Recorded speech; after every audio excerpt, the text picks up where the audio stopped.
Examination of thyroid swelling. The thyroid gland is located in front of the neck with its two lobes on either sides of the trachea connected by an isthmus. We begin our examination of the thyroid swellings by inspection. For inspection, make the patient sit on a stool with the neck slightly hyperextended and inspect the thyroid from the front. Asking the patient to swallow makes the thyroid more prominent for inspection. If the patient has a short and fat neck, ask the patient to clasp the hands over the occiput and push the head backwards against the resistance of the clasped hands. This is the Pizzillo's method to make the thyroid more prominent for inspection. First, note the size and shape of the swelling and its situation, whether it is on one side of the midline, in the midline, or whether it extends on both the sides. Measure the exact size in centimeters using a measuring tape. Now note the extent of the swelling, particularly the lateral border in relation to the sternomastoid and the lower border in relation to the suprasternal notch of the sternum. A thyroid swelling always lies deep to the sternomastoid muscles, as demonstrated here by contracting the sternomastoids. Then note whether the lower border ends above the suprasternal notch or it extends behind the suprasternal notch. Both the borders will be better appreciated if the patient is asked to make swallowing movements during the inspection. Next, inspect the surface of the swelling. A simple goiter and single nodules have a smooth surface, while a multinodular goiter has a nodular or bossellated surface. Note the bossellated surface of this large multinodular goiter in a young male patient. Then inspect the skin over the swelling and look for redness and edema suggestive of inflammation, scars of previous surgery, sinuses, and dilated veins. Note this transverse scar of previous thyroid surgery, which tells us that this is a recurrent thyroid swelling. And this is a sinus in the midline of the neck discharging mucus like fluid. This is a thyroglossal fistula. Then watch the swelling for a few seconds quietly for pulsatility. Now ask the patient to swallow and look for an upward movement of the swelling. A thyroid swelling characteristically during deglutition, as it is enclosed in the pretracheal fascia which is fixed to the thyroid cartilage. So when the superior constrictors of larynx pull the thyroid cartilage up during deglutition, the thyroid also moves up and down. Of course, we should not forget the other swellings that also move on deglutition, that is the thyroglossal cysts, pretracheal lymph nodes, subhyoid bursa, and extrinsic carcinoma of larynx. A swelling which is not attached to the pretracheal fascia, like this lipoma, will not move upwards during deglutition. Note the upward movement of the thyroid cartilage, but not of the swelling. If the swelling is a nodule close to the midline, you must also test for its upward movement on protrusion of the tongue. Ask the patient to extend the neck and open the mouth wide. Now, keeping the mouth open, let the patient move the tongue out and in. This is a thyroglossal cyst, and note the upward movement of the swelling as the tongue is protruded. This sign is diagnostic of a thyroglossal cyst which is connected to the foramen cecum of the tongue. A thyroglossal fistula also moves upwards on protrusion of the tongue, as the fistula is connected to the foramen cecum. And of course, it also moves up with deglutition. To revise, on inspection, first note the size and shape of the swelling, its location, and its borders in relation to the sternomastoid and the suprasternal notch. Then inspect the surface, whether smooth, nodular, or bossellated.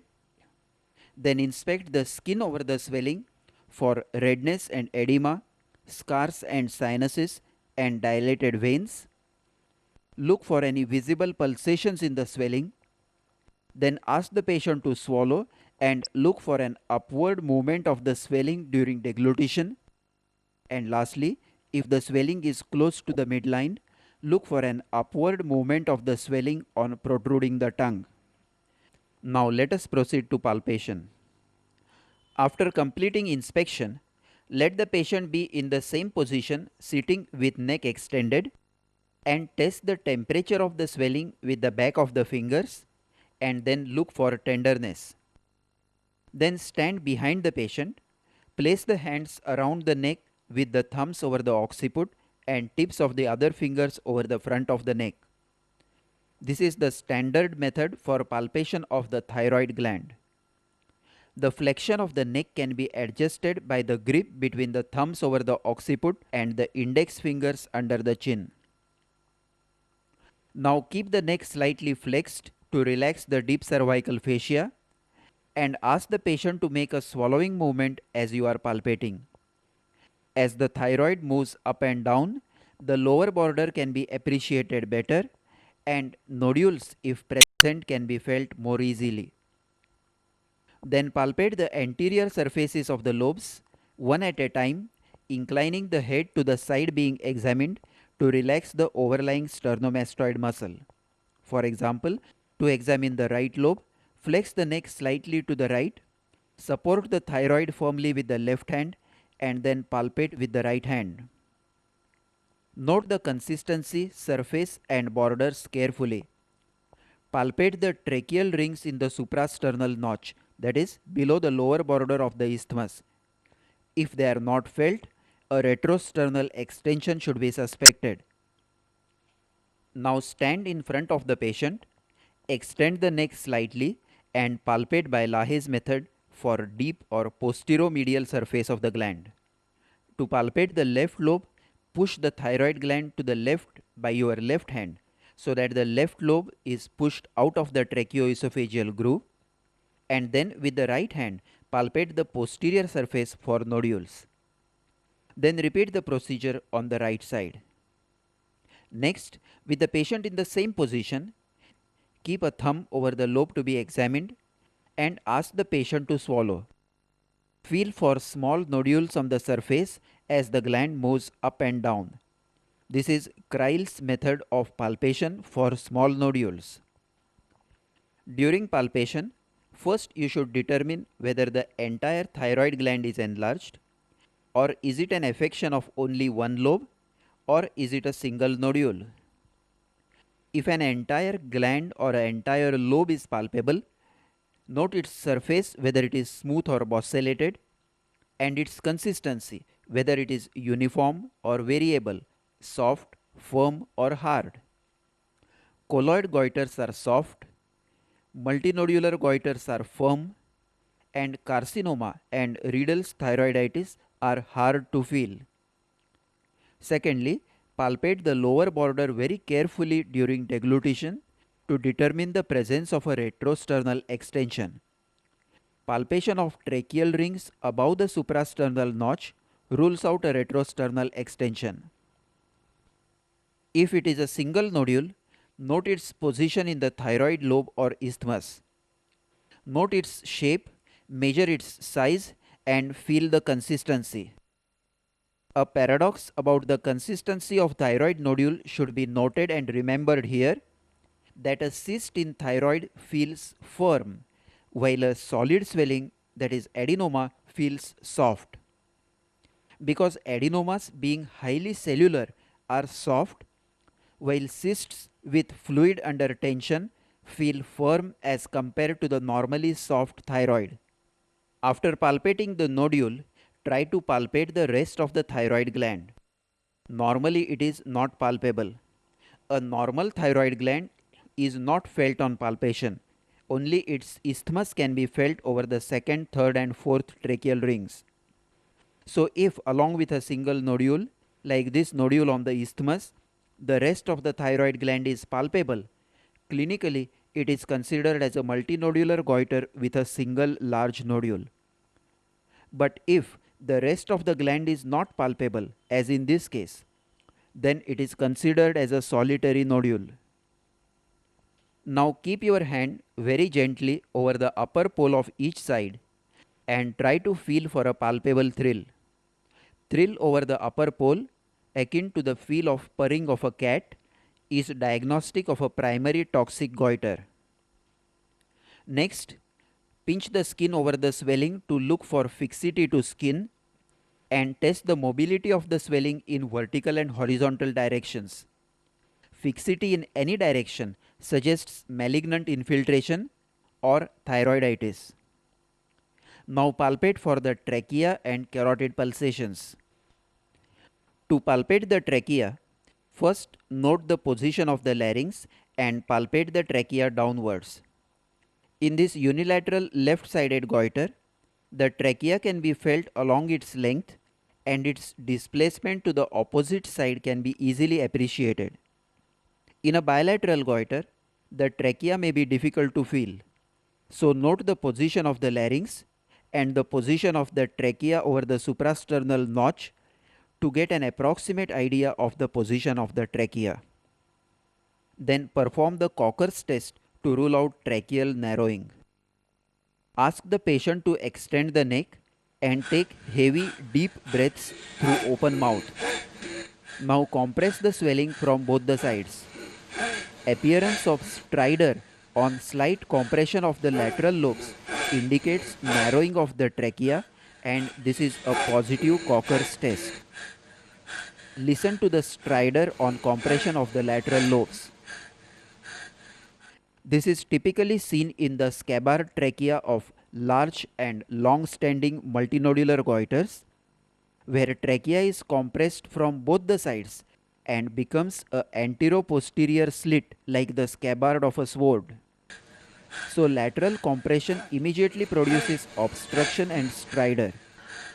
It may also be seen in a malignant thyroid infiltrating the trachea.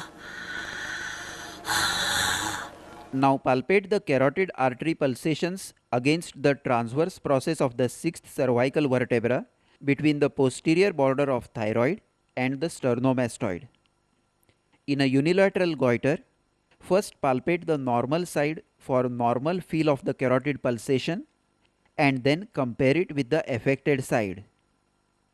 If the goiter is large, the carotid sheath will be pushed backwards, but the pulsations will always be well felt in spite of the backward displacement in a benign goiter. But in a malignant goiter, the carotid pulsations may be felt weak or obliterated due to malignant infiltration of the carotid sheath. This is a positive Berry's sign, that is, obliteration of carotid pulsation in malignant thyroid. To revise, we palpate by the standard method, Lahaye's method and Kreil's method. Note on palpation the exact size and shape of the swelling and identify its borders.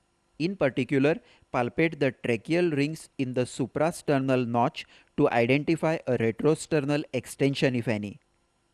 Then note the surface and the consistency of the swelling and palpate carefully by Lahaye's method and Kreil's method for small nodules within the gland. In case of a single nodule, note whether the rest of the gland is palpable. Now look for a palpable thrill over the upper pole and for fixity to skin or deeper structures. Lastly, palpate the trachea and the carotids. Trace the trachea, look for deviation from the midline, and if goiter is large or bilateral, perform the Cocker's test.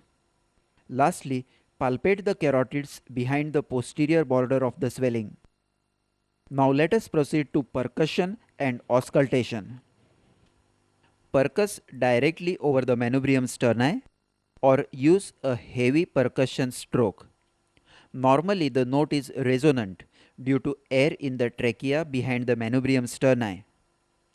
If the percussion note is dull, suspect a retrosternal extension of thyroid which descends between the trachea and the sternum and comes to lie between the manubrium sterni and the air column. Auscultation. Auscultate over the swelling, paying more attention at the upper poles for a systolic bruit. Bruit is diagnostic of primary toxic goiter and is due to markedly increased vascularity of the gland. Having completed the examination of the swelling and concluded that it is a thyroid swelling, now you should look specifically for signs of thyrotoxicosis, signs of myxedema, signs of retrosternal extension, and signs of metastasis. Signs of thyrotoxicosis. First, let us look for the eye signs. Ask the patient sitting upright on a stool to look horizontally forwards towards a distant object at eye level. Normally, the lower lid just touches the limbus at 6 o'clock, while the upper lid covers the upper margin of the cornea from 11 to 1 o'clock. Limbus is the corneal margin. The early eye signs of thyrotoxicosis are lid retraction, lid lag, and infrequent blinking. The earliest eye sign to appear is the lid retraction with resultant widening of the palpebral fissure, also termed as Dalrymple's sign. Note here the lid retraction which is more prominent in the left eye. The upper lid is retracted due to tonic contraction of the involuntary part of the levator palpebrae superioris, thereby exposing a strip of white sclera above the superior limbus.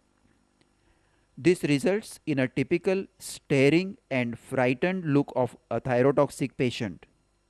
This is associated with infrequent and incomplete blinking of the eyes, termed as Stelzach's sign. Note how infrequently the patient blinks, and when she blinks, it is only partial. Now test for lid lag or von Graff's sign. With the left hand, fix the patient's head to prevent neck flexion or extension. Hold your right index finger in front of the patient's eye at a distance of 40 centimeters and asking the patient to follow the finger, move it upwards and downwards.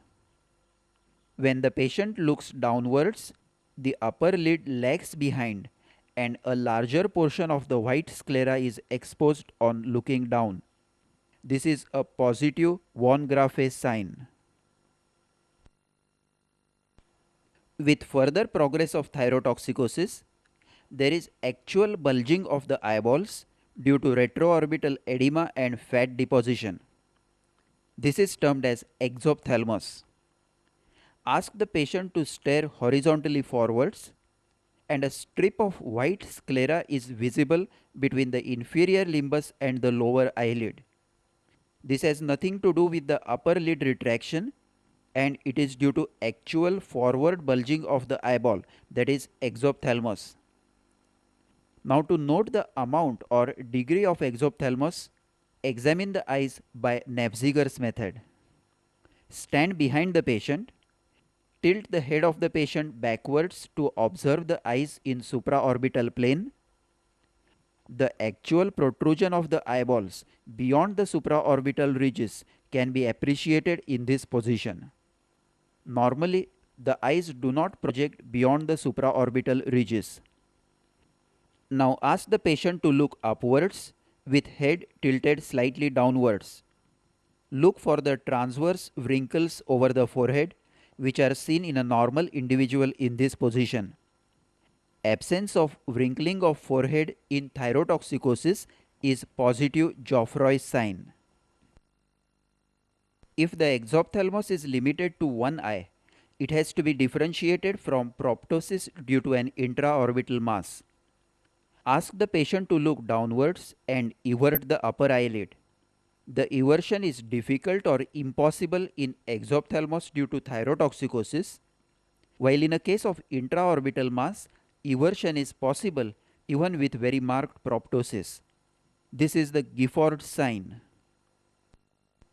Now test convergence by holding your finger at a distance of 1 meter from the eyes and asking the patient to stare at it. Now bring it slowly towards the midpoint between the eyebrows. The patient cannot converge the eyes in exophthalmos. This is a positive Mobius sign. Convergence is slow, jerky, and incomplete. With progressive exophthalmos, there is further bulging of the eyeballs with conjunctival congestion and edema. In a later stage, there are corneal ulcers, diminished vision, and ophthalmoplegia or restriction of the eyeball movements. To revise, look for lid retraction, lid lag, and infrequent blinking. Look for actual exophthalmos by Napziger's method and visibility of sclera beneath the inferior limbus. Then look for wrinkling of forehead, that is Geoffroy's sign, and test convergence, that is Mobius sign. We are examining for the signs of thyrotoxicosis, and we have now studied the eye signs in thyrotoxicosis. Next, look for fine tremors of outstretched hands and protruded tongue. Ask the patient to stretch out the arms with slight fanning of the fingers. Thyrotoxic patients will always show a fine tremor of the fingers. This is another patient with a thyroid enlargement. Note the fine tremor of the fingers of the outstretched hands, suggesting thyrotoxicosis. Another method to demonstrate tremors is to keep a piece of paper over the outstretched fingers. The vibrations of the paper are more easily appreciated. Then ask the patient to open the mouth fully and put out the tongue straight for 15 to 30 seconds. The tongue should not touch the teeth. Look for frank tremors or, in mild cases, fine fibrillary twitchings. Note again the tremors of the protruded tongue in thyrotoxicosis. Next, feel the radial pulse. Tachycardia and bounding pulse are characteristic of thyrotoxicosis. However, pulse rate may increase further due to anxiety, which is associated with thyrotoxicosis. So, to judge the degree of thyrotoxicosis, you must count the sleeping pulse rate, which is counted early morning around 4 am, that is before the patient wakes up, without disturbing the sleep. A fast and irregular pulse may suggest atrial fibrillation. Now feel the palms and feet of the patient. In thyrotoxicosis, they are warm and moist, and the legs may show pretibial myxedema with thickened hyperpigmented skin and coarse hair. Lastly, another characteristic sign of thyrotoxicosis has already been studied by us during the examination of the goiter, that is, the palpable thyroid thrill and thyroid bruit on auscultation.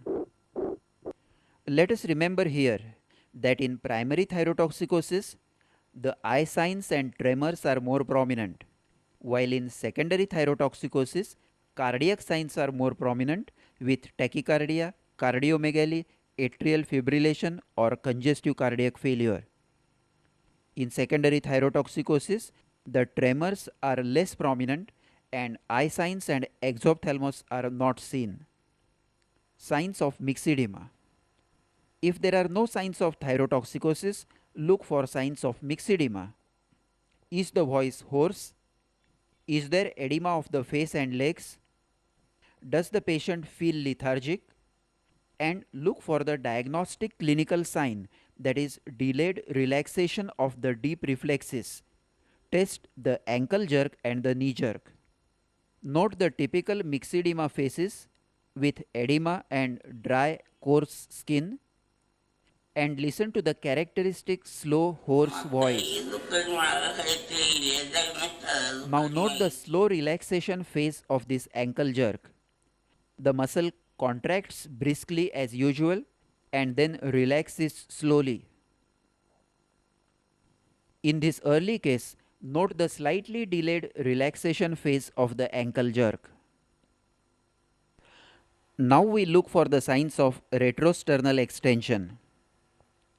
Inspect the upper chest, neck and face for dilated veins, congestion and puffiness, which result from pressure on the internal jugular veins at the thoracic inlet.